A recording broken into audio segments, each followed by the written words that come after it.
it was quite exciting. We got that number 3. We were like, yeah. Would you care to share? Yeah, I think, was it 650? Wow. Yeah, and that was when it wasn't finished. Every episode, we will interview a new guest and listen to their personal experience of finance. With stories from romance scams to £10,000 vet bills, we share confessions. Listen to Your Real Money Stories podcast to hear real money stories from real people. What is something that you deem a complete waste of money? Personally, designer clothes. Okay. Personally, for me. Yeah.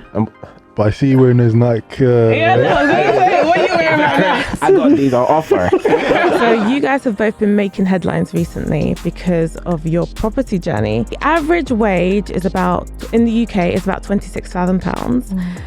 And that tends to not really be enough to buy a home. Yet you guys have managed to buy a house in London, of all places. How on earth did you manage that? Hi guys, I'm Ashley. I'm Eve. And I'm Nick, And we're the Money Medics.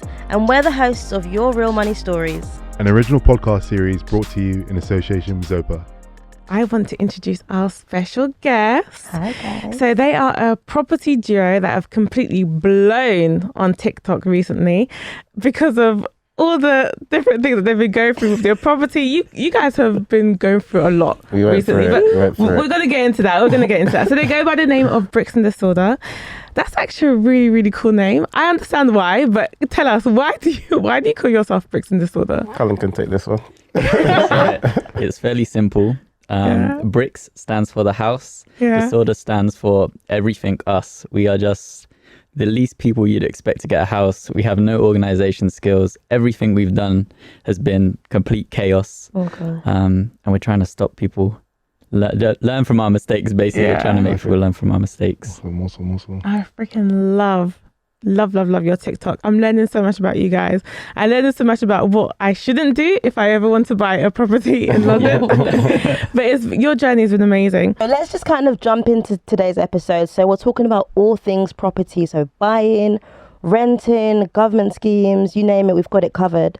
So funny enough, actually, I think, Nick, you were telling me something about something that you read about property. What was it? Yeah, it was recently published that one of the number one goals for people between 18 to 34 is buying their first place. And I don't know, for me, when I look at social media, I think the classic scene you see on social media, someone waving their keys, Yeah. was the plan initially that you would buy houses separately. Was that the plan? Like, were you guys just talking to each other and say, okay, I'm thinking about buying a place, I'm thinking about buying a place as well? Or was the intention always that we would do this together as a duo? Yeah, it was quite sudden, us doing it. We'd both been talking about getting a house. Yeah. I wanted to stop renting because I've been renting for 5 years. And you wanted to move out, didn't you? Yeah. But initially I was thinking of possibly getting a place with my mum or something within my family. Okay. So how did that conversation go then? If that was potentially a discussion, and then to turn around and say, You're not doing it I'm doing my... Bye, mum.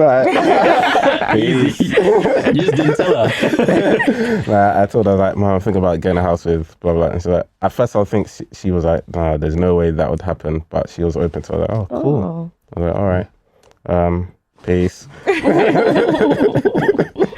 So how did you know to trust each other to buy a house? Did you check each other's credit scores, or how did that go about? We knew exactly what each of us were earning because we earned the same. But then we started talking about our savings, which we hadn't talked about before. How much have you got? Because I was renting, he was living at home, and he would never talk to me about his money. I'd just say, how much have you got? And he was like, I've got a lot of shoes. He would just call his savings were his shoes.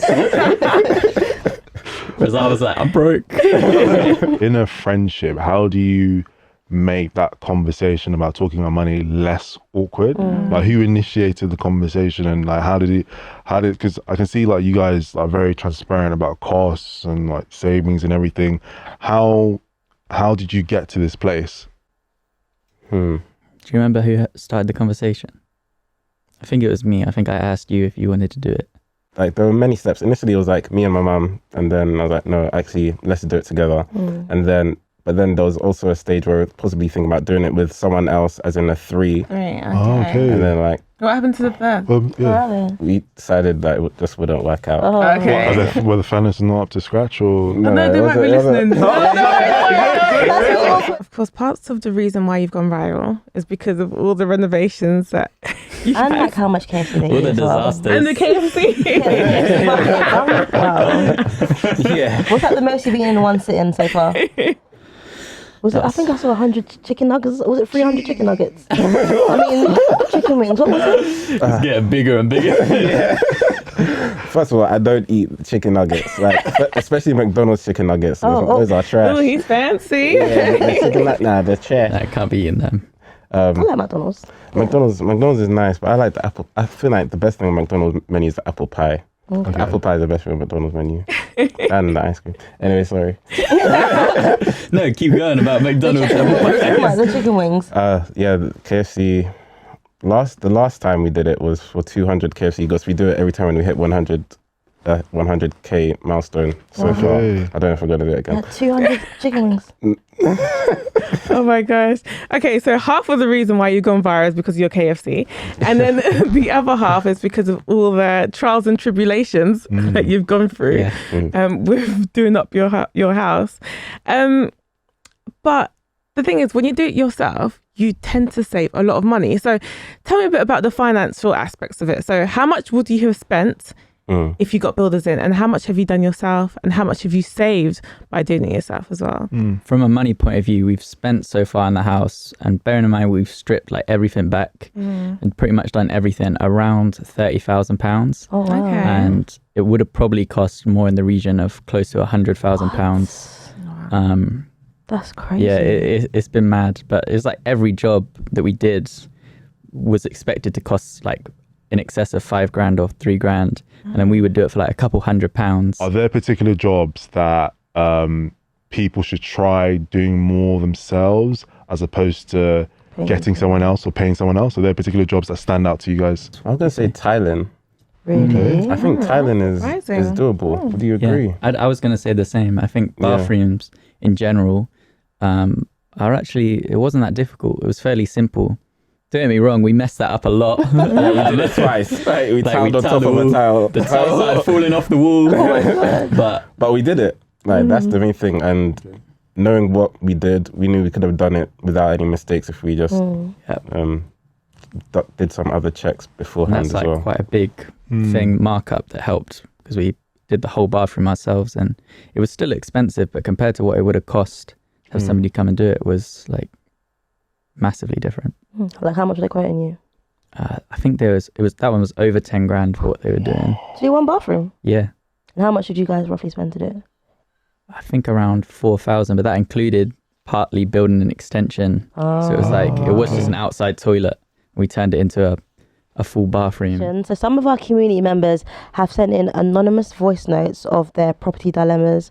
Obviously, you know, this podcast is a safe space. When you're listening to these dilemmas, everyone's situation is different. So please don't take this as like financial or property advice. So, okay, everyone's going to put on their headphones. Hey, Money Medics. I'm buying a house with some friends, and I was wondering, how should we go about sharing the equity?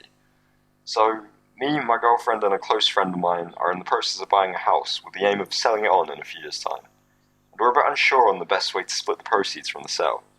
The house we're buying is in London. It's about $450,000. See, my friend is investing $80,000 into the initial deposit, fees, and renovations, whilst my girlfriend and I are investing $20,000. My friend won't be living in the house, but I'll be living in it with my girlfriend and paying the full mortgage. We're all first-time buyers and kind of new to this.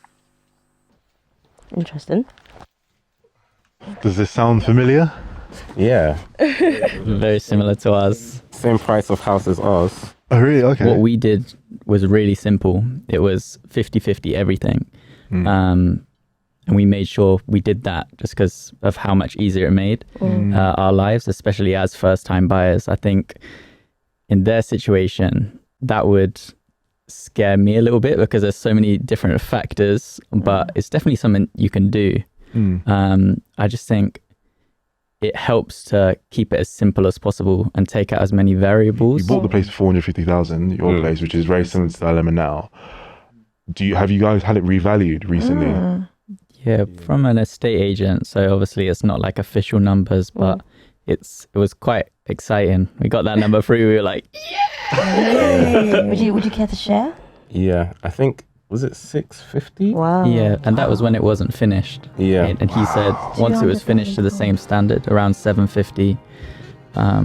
We were quite lucky with our area in London. It's gone up in value quite a lot. Hi, I'm Ashley. I'm Eve. And I'm Nick. And we're the Money Medics. And we're the hosts of Your Real Money Stories podcast in association with Zopa. So don't forget to like, share, subscribe, and click the notification bell on the side as well. Yeah. Bye, guys.